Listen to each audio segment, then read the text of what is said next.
Ladies and gentlemen, it's time for another episode of Adventures in Careerland.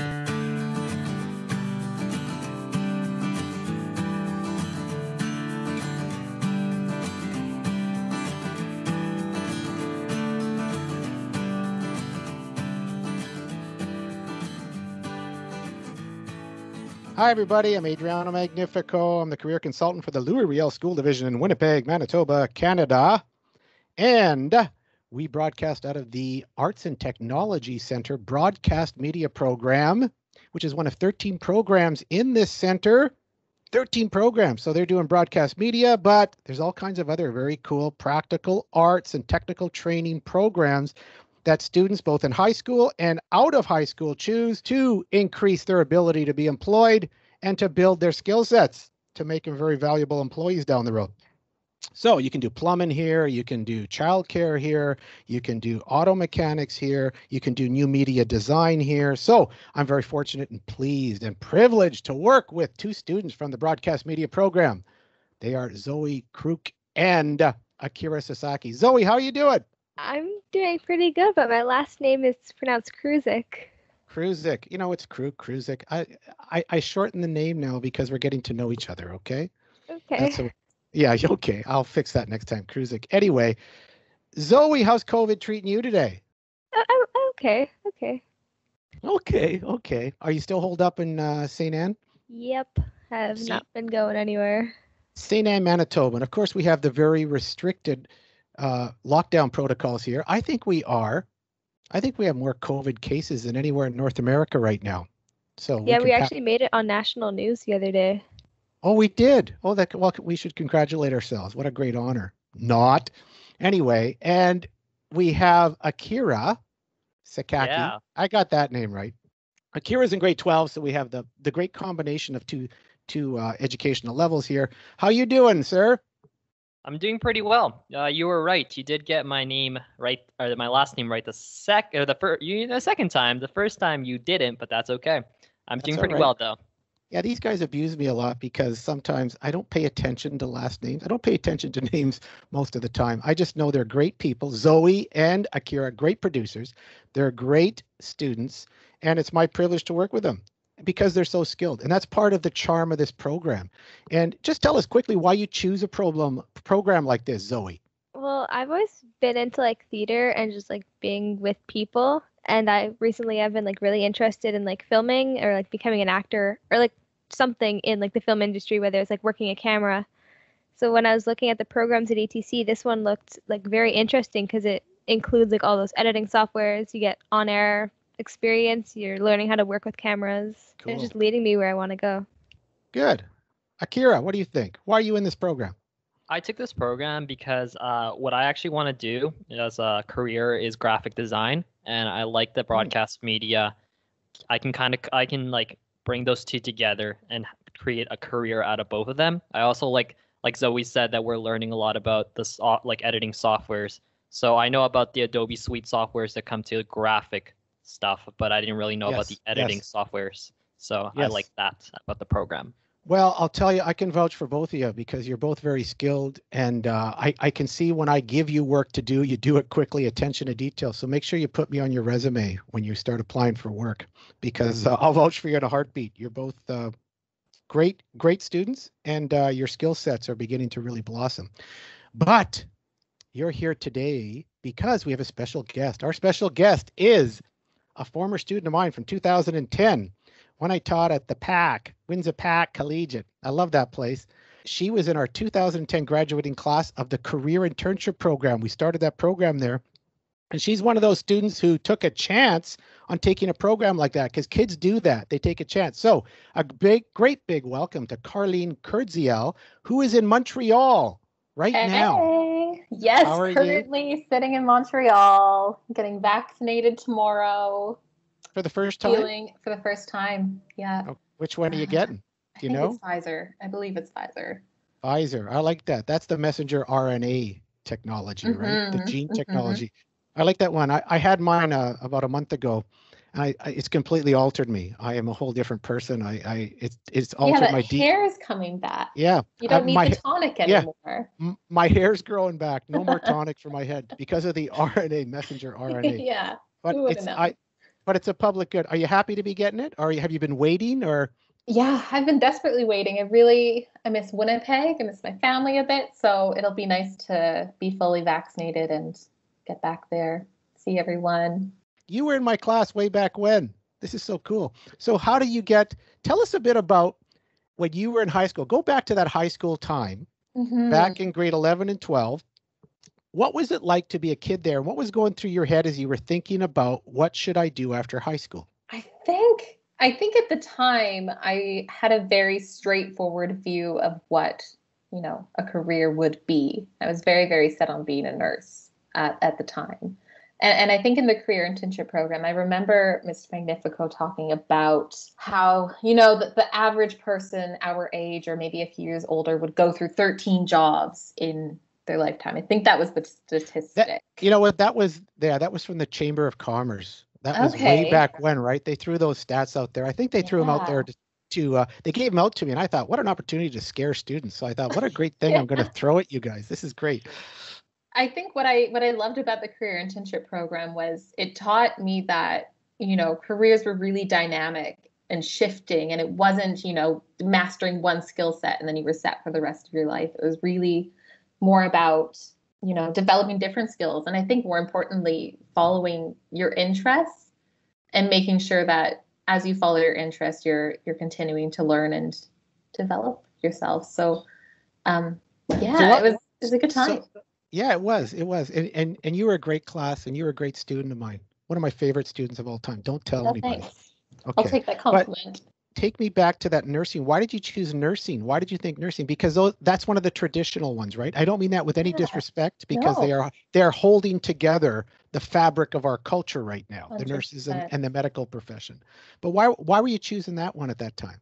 I think at the time, I grew up in a household and I love my parents deeply. But it was very much, you wanted to find a stable career. Stability was the be all end all of what you were supposed to be doing.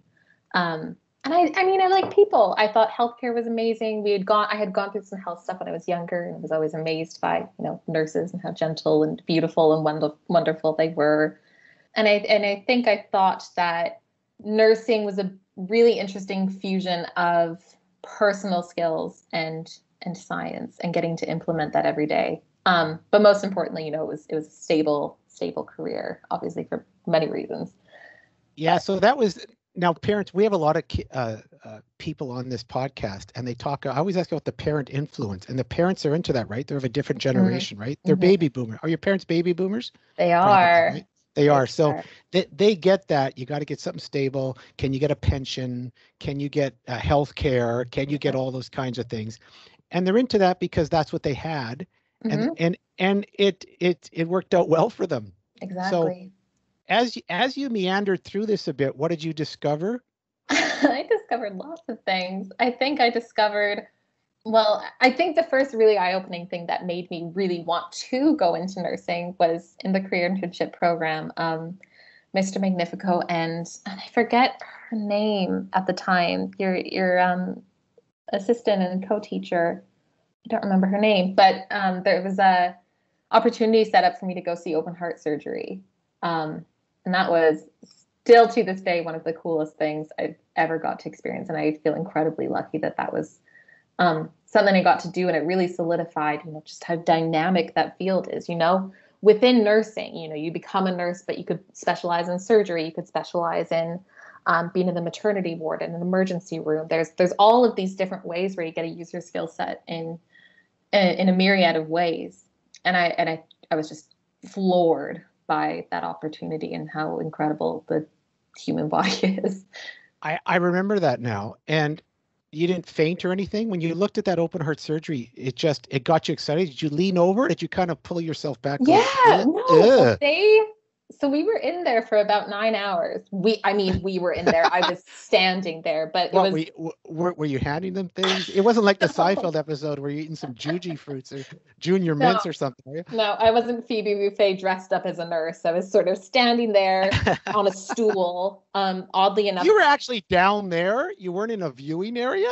no, I was in the room, right Oh in the my room. gosh! So you sat for 9 hours in there? Stood on a stool, and I was the gentleman's head, and I had spoken with him before this. He was very obviously okay with me being there. He knew it was a learning opportunity, that I wasn't going to be a doctor. I wasn't, it was just for purely observation. And I stood over his head and kind of looked into, the Well, cafe. that would have been a great time to give up smoking, right? Like that was awful Oh, when you lit left. up that cigarette, eh? That's awful. I left, Right? and I remember telling my dad, I'm like, we can't eat, trans fats anymore. We're starting to go for runs as a family. And I mean, did any of that work out? No, but at the time, it was very inspirational. I could see your dad watching a hockey game. Dad, we got to get out jogging. Yeah, maybe tomorrow. Click. Yeah, he's like, well, we'll see about that. Let's just drive home first.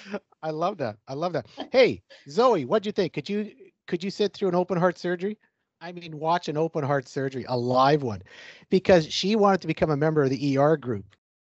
Zoe, what do you think? I don't know if I could be able to watch one in real life, but I watched Grey's Anatomy, and that seems to be fine. So you want to be a member, Carlene? You want to be a member of a Grey's Anatomy kind of thing, right? With all maybe I was just subconsciously craving the drama of it all.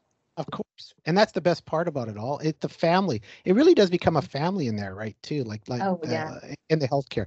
That's why I love things like people say, "Why do you love Star Trek Magnifico?" It's not even about. It's never about the. Do you remember I had that giant Star Trek poster in my room? The giant one. It was huge. Anyway, it was never about the sci-fi. It was about the group that loved each other and would do anything for each other. That's what I loved about Star Trek. And I love Captain Kirk. You always know I love Captain Kirk. Anyway, hey, Akira, could you sit through an open heart surgery, watch it for 9 hours?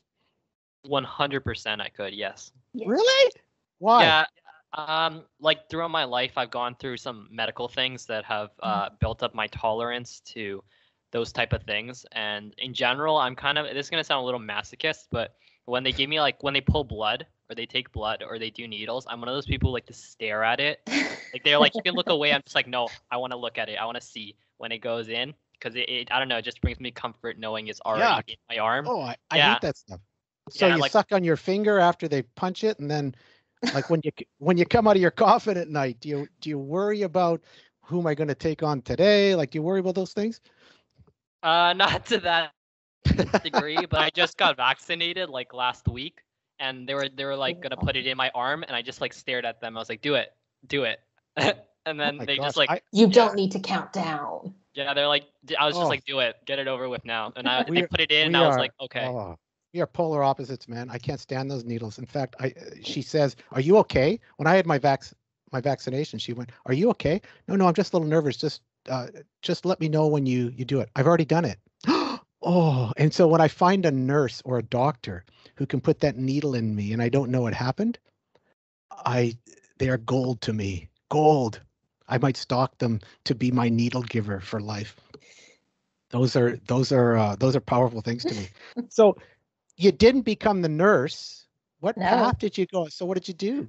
Well, and why didn't you become nurse? Like, why didn't you go nurse? Like, did you go start it? Yeah, so yes. I entered the University of Manitoba, and by December we had finished a bunch of science courses. Some personal stuff had happened, like family-wise and health-wise, that wasn't the best semester. Wasn't a great start to the university experience. So the second semester happened, but by that point I was kind of like, this isn't the time, I was still very set on becoming a nurse, but I'm like, I need to take a break from, education in this way. So I moved to Germany. I nannied. And I remember that. Yeah, that everything sort of shifted there. I loved working in childcare. I really loved it. And so after that, I worked in childcare for a bit. I nannied a bit more in Winnipeg. I was thinking about school, but then it became more of a, okay, is this the time? Is this the time? And then questioning if this is what I wanted to do. So to test out that theory of if I wanted to work in healthcare, I became a healthcare aide. And I enjoyed that for a year or two. But I worked in geriatrics. I worked in a personal care home. And obviously, as it was really brought to light during the COVID-19 pandemic, long-term care homes and personal care homes are, severely understaffed. The staff are incredibly overworked, not compensated well for their work and for, everything they're doing day in and day out. And I have immense respect for individuals in the healthcare field, and especially these frontline workers who, it's not that it's a thankless job, but it really is difficult when you're working in a long-term care home and working with a myriad of not only diseases, but, mental health issues, and learning how to navigate that was incredibly interesting. So after a few years, I became pretty emotionally burnt out. And so can you see these guys under the stress? You feel their stress right now? I cannot imagine. Yes. I like these are really long shifts. hope. Yeah, I know some people in this, they're long shifts and they're going day after day after day because there's a shortage of them. Exactly. I'm working double shifts, and no, I really can't imagine. And I'm incredibly hopeful that, maybe at a federal or provincial level, there's going to be some mandates that do change policies, do encourage more healthy work environments and healthier homes. I think part of the problem is that, it's people in these homes too, right? And when you are understaffed, you can't serve people and provide for their needs in an adequate way to keep people healthier going. And it's unfortunate, but I am hopeful that upon reflection after a global pandemic, that there will be some huge shifts in that industry. After that, I went into childcare again. I was a childcare assistant. Because I guess at ATC they prep people to become early childhood educators, correct? Yeah. So yes. I was assisting the early childhood educators. I worked in what was called the sun room, which was the 2 and 3 year olds, and it was amazing. So I hung out with 2 and 3 year olds for, I think it was 3 or 4 years total. It was a great time. I loved it. Oh wow. Yeah. So what pulled you away from that? I think it was a finance thing. Yes. For sure. Child care assistants don't necessarily make a ton of money, especially as I got a bit older. I had to make that shift. And I really missed writing. So in 2015, I was still working as a child care assistant, but I took on sort of a internship opportunity with a website called Elephant Journal, which was like a mindfulness publication. I think they're still going, but they were looking for people to write and also volunteer editors for some of their articles. And so I started doing that on the side because I missed it and I didn't know how to transition back into writing, especially without a university degree. I think that was something that really held me back for a long time, was thinking that my formal education was the be all end all of what I could do. Of course, as students, you probably realize that it's not necessarily a degree that's going to get you places.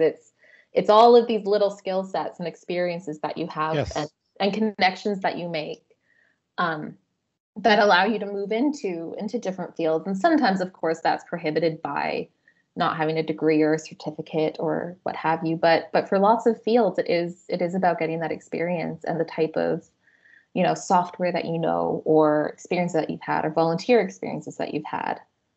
Yes. Yeah. And then so after that, I had a friend of mine who started out as a freelance writer and opened a digital marketing agency in Winnipeg, and offered me a little side gig of writing some content for some of her clients each month. And from there, And how did you like that? How did you like doing I loved it. I loved it. It was a bit of kinds of things. What kinds of things did you write about? Well, when I first started, my specialty was plumbing and HVAC. Oh my gosh. Which was I'll be honest, at first it was a bit soul crushing, but No, but you're a writer. yeah, If you can turn that into gold, yeah, that's what you do. You're the yeah, wordsmith.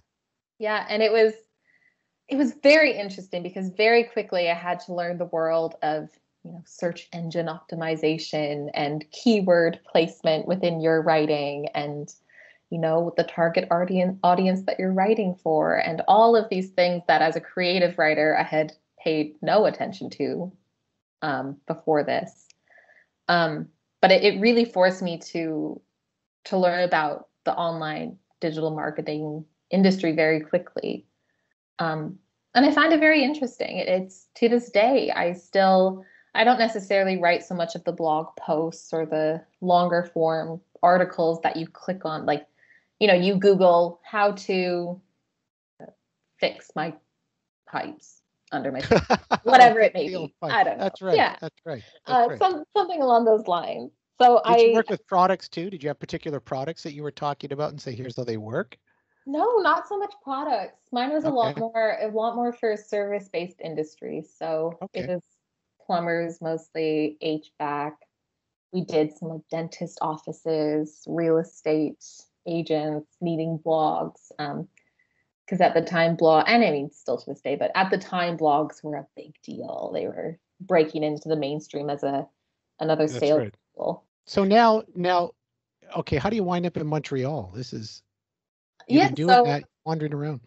Yeah, so I was freelance writing for a while. So that was 2017. I eventually had enough freelance writing work that I could quit the daycare. And it was sad and I miss it, but I think I needed to choose sort of personal freedom as well and developing my skill set and being able to focus on one thing for a while.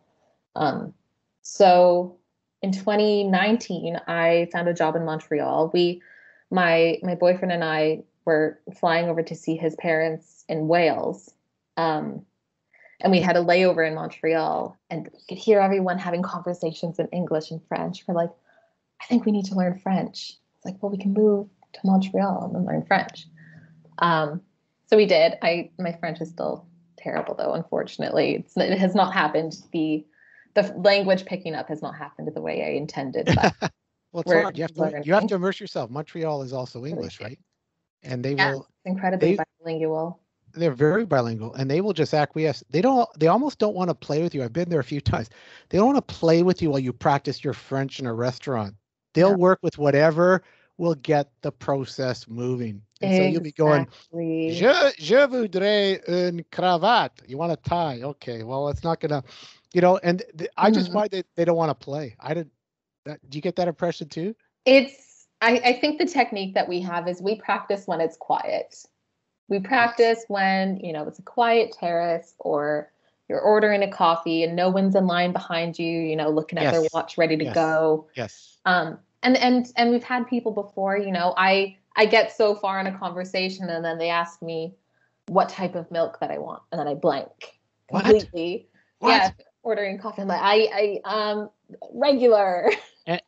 And then you run out of the store. And then I run out of French. Arms flailing, and you run out of French. I just run out of French.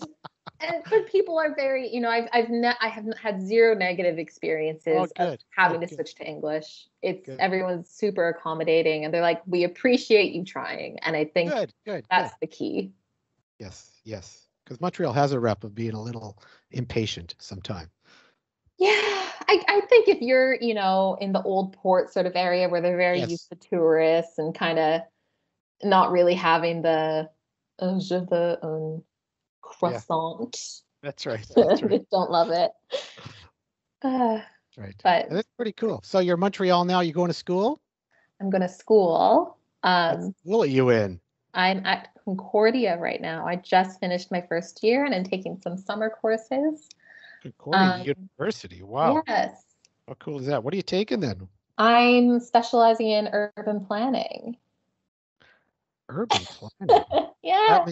What does that have to do with aren't you a copywriter? You told me you're a copywriter. Yeah, I am. A copywriter. So what is a copywriter? Tell our audience what a copywriter actually is. So a copywriter, I think the best way to explain it is we are writing words that have the intention of educating, but mostly selling something. Yeah. And so and that, people, sorry, you go ahead. no, I was going to say, so those pieces can go to anybody. A They can- newsroom, a commercial, Mhm. a blog, all kinds of things, Exactly. right? There's so many different uses. So what the types of copy that I specialize in right now are writing websites, and writing corporate video scripts for, things like commercials, or in higher education, they'll have lots of tours of departments or things like that that really became prominent during COVID-19. You needed a different way to communicate with people that wasn't in person. So a lot of post-secondary institutions were looking for sort of virtual tours to get them set up and get students familiarized with, the programs that they're entering and the facilities that are offered post-COVID. And but it's been very interesting. So video's huge to you. Video's quite a big deal. Video and websites. Okay. Yeah. Wow. Well, that's amazing. So when you do urban planning, how does your copyright, how does what you've done now morph into urban planning? And what do you want that to look like? So urban planning, I've always had an interest since I went to Germany. I think I had my first experience with wandering around streets and immersing yourself in these different situations and environments, and seeing, I think what I find very interesting is seeing how people immerse themselves in different places and how they act accordingly in those spaces. You have, for example, an open field at a high school. It's just an open field. So people are kind of, you have to go sit in your clusters. You want to sit in the field, just kind of hang out, or you play, or you make it your own. Whereas, let's say instead you fill that space with picnic tables and a basketball court and a skate park, then it's this much more dynamic place where people can gather and host different activities. And so you think bike paths and all those kinds of things are huge to you? Oh, I have lots of opinions on bike paths. Yeah, where you put them, how they work alongside roads, and we're going through this in Winnipeg right now. They're trying to bikeify the place, but pretty old infrastructure. And there's the old people who want their roads, there's the young people who want their bikes, and and I think it's difficult. Interestingly enough, I think this is also where copywriting sort of comes into play. Is that so much of any sort of change in an environment or in your city or your building or what have you is being able to communicate why it matters. What stories aren't being heard when we're thinking about roads and how they intersect with bike lanes. Why aren't we talking about the people who have to take the bus all the time, that don't have the choice to rely on a vehicle because of cost prohibitions. And there's so many different stories that we don't hear, I think, a lot of the time. And whether it's marginalized voices or people that just might not, be able to communicate exactly what they need and want. So your great interest is in finding those stories. I think so. Uncovering them and putting them in a place where people can access them, use them, and be edified with them. Is that right?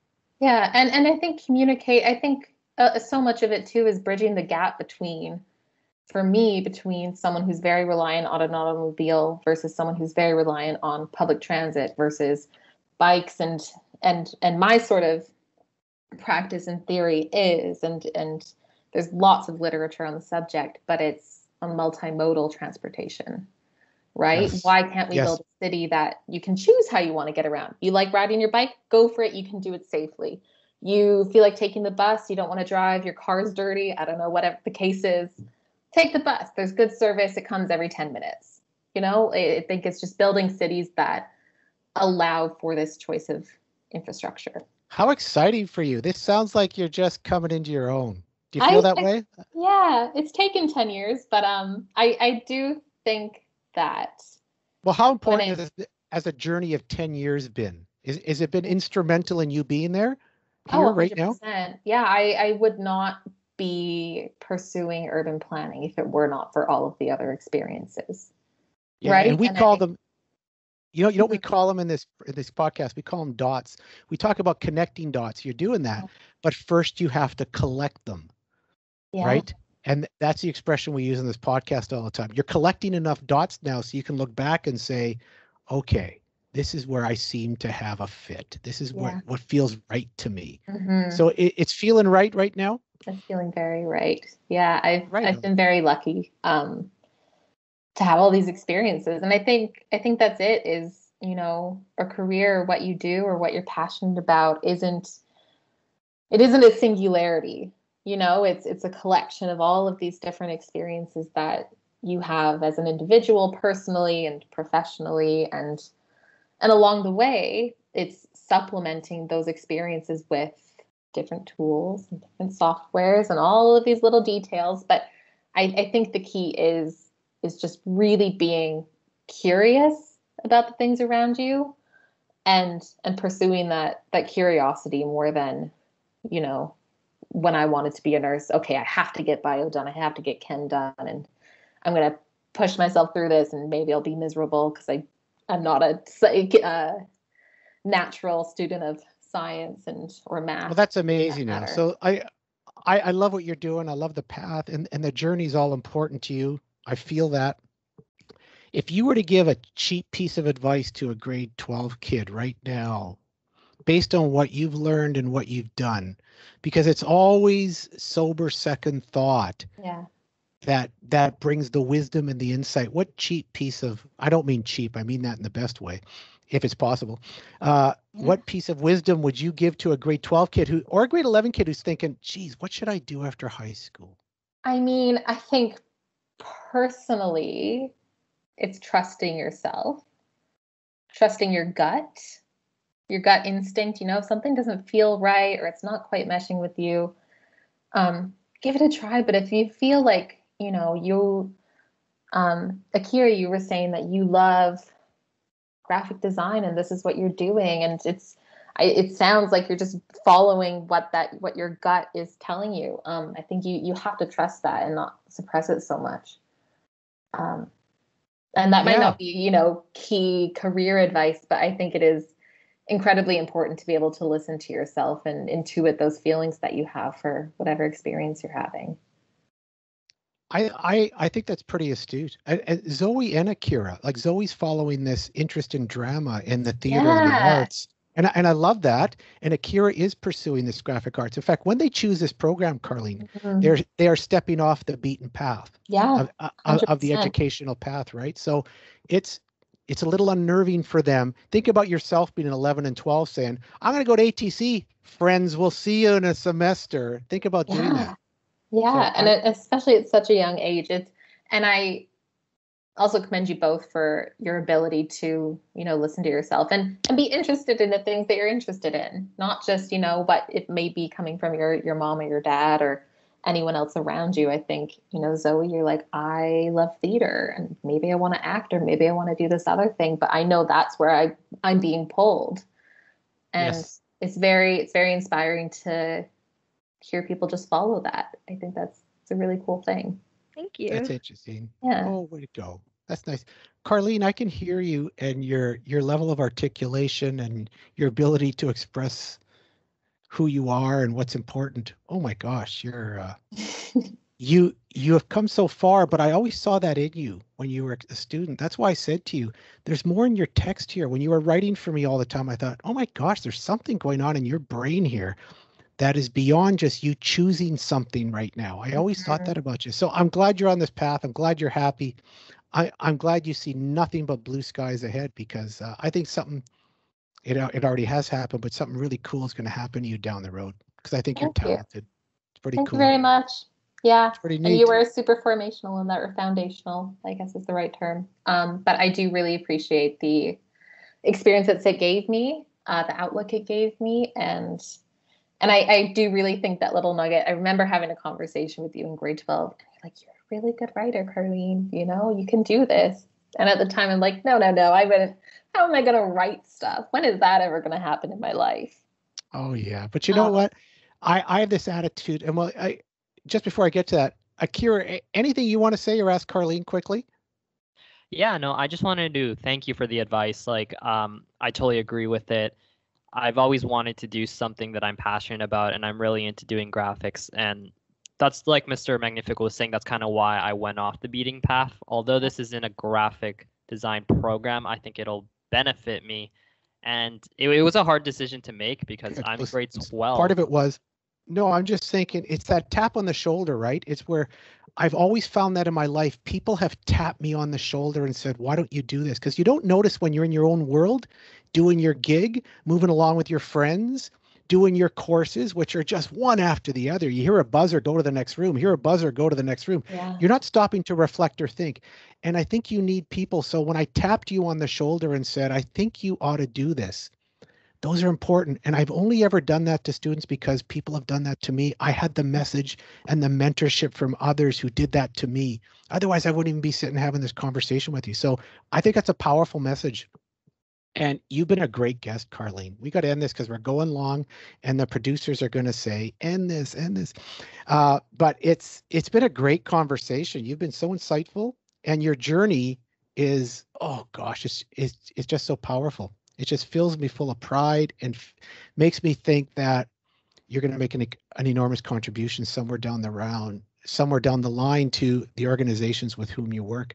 I think you might even start your own copyright space. You're already doing that, but I think you ought. Have you ever thought I might be my own? I'm going to start my own piece and build my own team.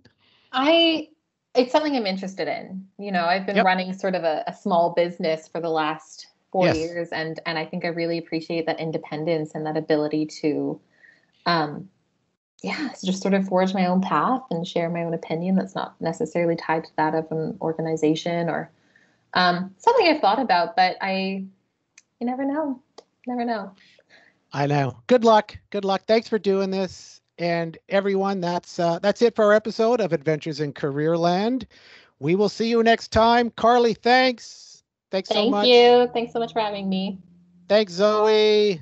Thanks, Akira. We'll see you next time on Adventures in Careerland.